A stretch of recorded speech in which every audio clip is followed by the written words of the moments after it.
Hello everybody. As you can see, it's a pretty wretched night out here, but I think it's an appropriate backdrop for tonight's conversation.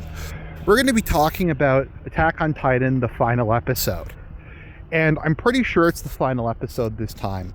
It's I guess you could technically say it's the final episode, the final chapter, part 3, the final season, part 2, subsection 5, not season 4, final season, or however you want to put it across, but it is now over. And I, of course, knew mostly what was going to happen because I'd read descriptors on the wiki and just summaries of the ending, because this show took so long to get through. I wasn't sure if and when it would actually finish, so I read it a while back. But reading something and actually seeing how it plays out is very different. So I guess just kind of cold reaction before we get into discussion. What did I think? I think it was great. I think it more or less lived up to everything we were expecting from an Attack on Titan finale. We got all the characters who are still alive back. We had some cameos from other characters. We had Eren finally, hash it out with Mikasa and Armin.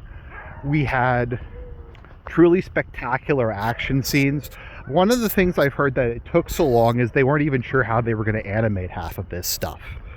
But they did succeed in animating it, and it was spectacular.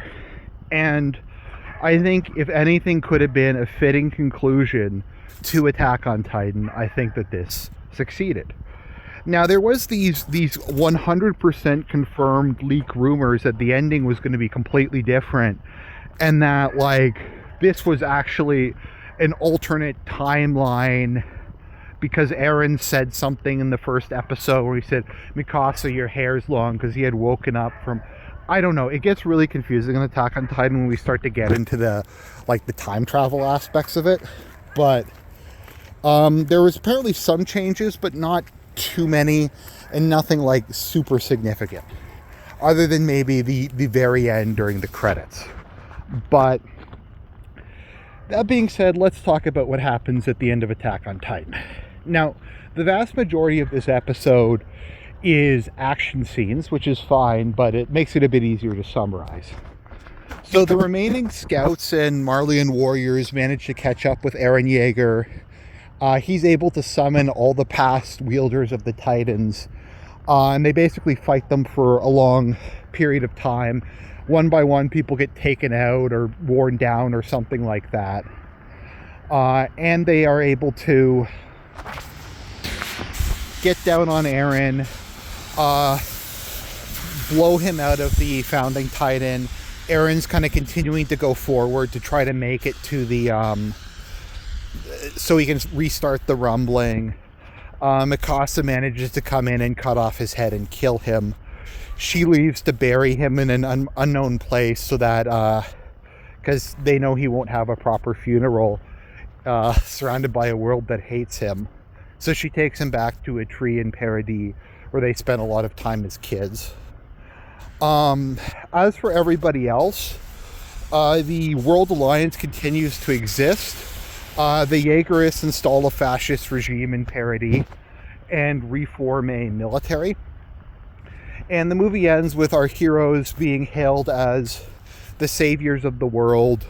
And they're going to go and try and negotiate a peace treaty to hopefully bring an end to this conflict. And I'm not sure if this was in the original manga, but this is something I had thought for a long time. For those of you who haven't seen Code Geass, spoilers, the ending to Code Geass is Lelouch basically makes himself into the ultimate villain. His goal is to take all the hatred of all the people in the world and make them blame him for everything, so that they will forget their traditional interethnic hatred, and to stop the cycle by basically ending it with him. He then allows himself to be killed as a way to kind of dissipate all the collective hatred of humanity. It seems that was kind of what Eren's plan was in this case. That he had always intended Armin and Mikasa to stop him so that they would be the saviors of the world. And the idea is that the hatred of that everyone held for the Eldian people would be solely focused on him. And the fact that it was an Eldian from Paradis who struck him down would hopefully lead to some sort of reconciliation with the outside world. This is implied to have kind of happened, and we get during the end credit scene the tree where Mikasa buried Eren. In the background, it shows Parody just developing over time, going to 20th century, modern era, maybe 22nd century, more advanced than we are now, and then everything just getting blown up in like a nuclear holocaust. In my understanding, in the manga, the same thing happened, but is implied to be one generation, like 50 years later, instead of several hundred years later. And it's kind of a very appropriate ending, even if it is exceedingly depressing, because it kind of says that everything Eren did ultimately didn't matter in a sense, because he did all that to try to save his people, but they got wiped out anyways. Whether this was a revolution, a civil war, this was some sort of delayed retaliation from the mainland who were trying to get revenge for the rumbling, it doesn't really matter. The point is that even wiping out 80% of humanity didn't lead to humans learning anything, and they just went back after a generation to being just as brutal and treacherous as they were before. And I think that's just kind of, once again, part of the ongoing theme of the series, that it's just, I kind of wanted like someone from Fallout to say war never changes. Because it's just ultimately you can't get past human nature. It's just kind of the fate of man to struggle. And so I mainly wanted to kind of talk about interpretations of history. So something that I find as a Westerner when I'm watching Japanese stuff is always a little jarring and hard for me to kind of grasp is the idea of cyclical history. The idea that there are no beginnings and no ends. Things just kind of repeat themselves. Or if you want to take Berserk's explanation, it's a spiral of causality rather than just a plain circle. But the idea is there is no beginnings and ends. Everything is just continuous, which is not how Westerners tend to view the world. If Westerners are religious, they tend to think the world began when God created it, and it will end when the apocalypse happens. If they're scientific, once again, they tend to have a conception the universe ended at one point. Eventually there'll be the big crunch or the big freeze, or something will happen that will end the universe. And they tend to look at events as having a beginning and an end, rather than necessarily being part of a cycle. So that's, I think, why they kind of showed what happened afterwards. Because I think to almost like a Westerner, it's the end of the thing. They beat Eren, peace is achieved, everybody lives happily ever after. But the reality of Attack on Titan is that doesn't happen in the real world. And even if there is peace, it only lasts a generation before people go back to killing each other the way that they were before. And it kind of reminds me, that's something very prevalent in the Souls games, which is there is the infinite cycle of light and darkness, of growth and destruction that will just go on eternally. And there's nothing that can really be done to permanently end it or permanently alter it. The world has no beginning and end. It's just fated to repeat itself over and over and over again. And those games kind of are about the like existential crisis of trying to make your way in a world where people have no real influence on the ultimate outcome of the eternal cycle. And once again, that's just not a very non-Western way of looking at the world. We often have, well, I've described it, we have the will, the infinity will. We have the will towards the infinite. We have the belief that fundamental truths can be changed, that people can be made better in one way or another, and that just because human nature may not change, that doesn't necessarily mean you shouldn't try, and that peace isn't something to work towards. And I think they're saying the same thing here, but I'm just saying I think there's a bit of a difference in terms of the historical narrative and how it's viewed.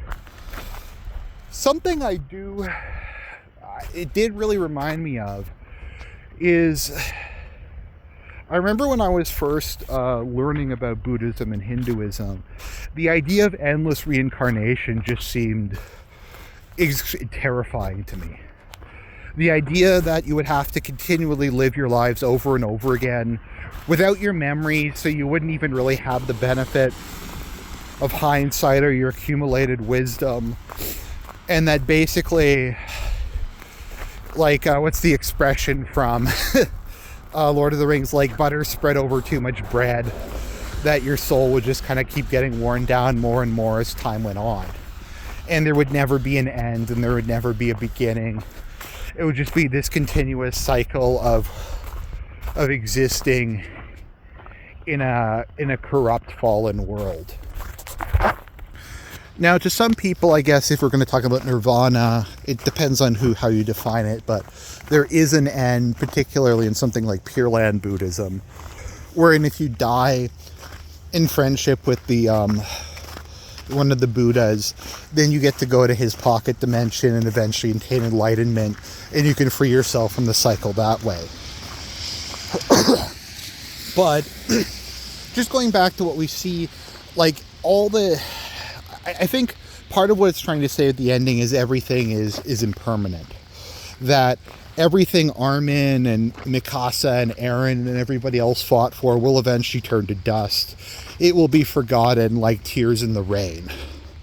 And a new cycle will begin. New kingdoms will rise and fall.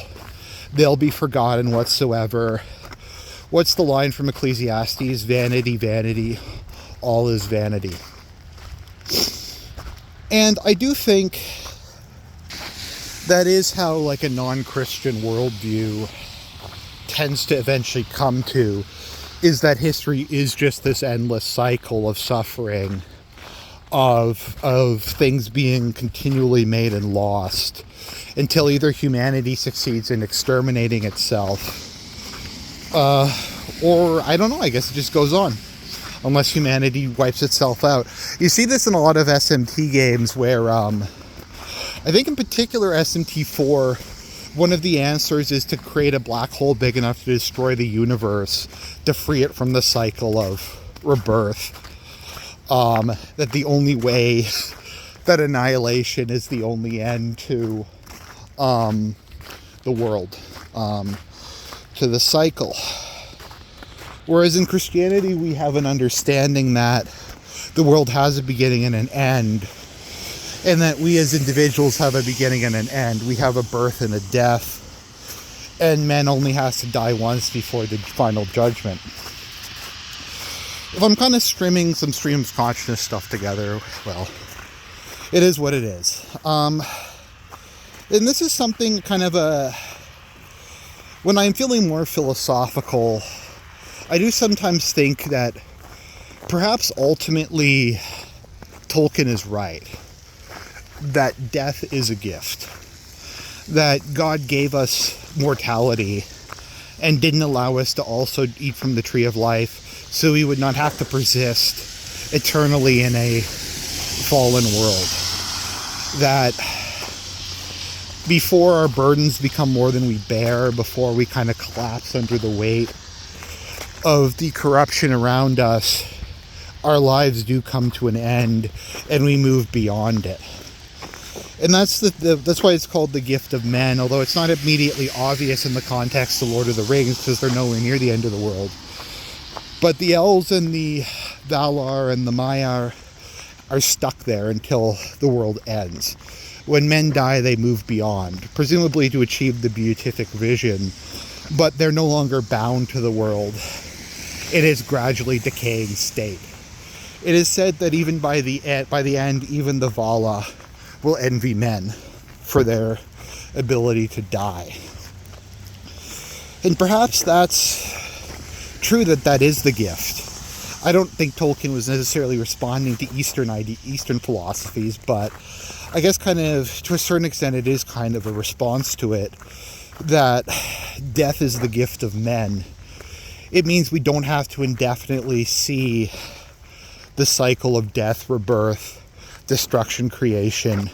We don't have to continually see everything that's built destroyed, rebuilt, deprived of its original meaning. Also, the understanding that will one day be an end in sight. When Christ returns or the last day happens, that this will come to an end. That the corruption of the world is not permanent, that our suffering is not permanent. I'm not trying to sound like I'm a misotheist or something. I'm not trying to say something like a Manichaean. I'm not like that anymore, where this world is just suffering. There is an immense amount of beauty in this world, and there's a lot of things to live for in this world. But at the same time, while some things are eternal, most things aren't. Most things that make you, your relationships, your country, your language, all kind of the accidents around you will eventually crumble into dust someday. And you will be forgotten, and everything about you will be forgotten. And someday, people won't even remember what the English language is. Someday we might not even be like Rome, wherein it's a fond memory that people cling to. Maybe just the modern West, Canada, America. It'll just not be even recalled in the dustiest history tomes. And at that point, does it really have any meaning if no one can even remember it exists? What was the expression, you suffer 3 deaths? The first when your heart stops, the second when you're buried, the third the last time somebody says your name. Obviously, as a Christian, I don't believe that, but you get what I'm saying. And so I do think it is ultimately, even if it's an unsatisfying ending, even if we would rather that the characters go off into the sunset, that there's going to be peace forever, that kind of thing, that's just not how life works. That's not how reality works.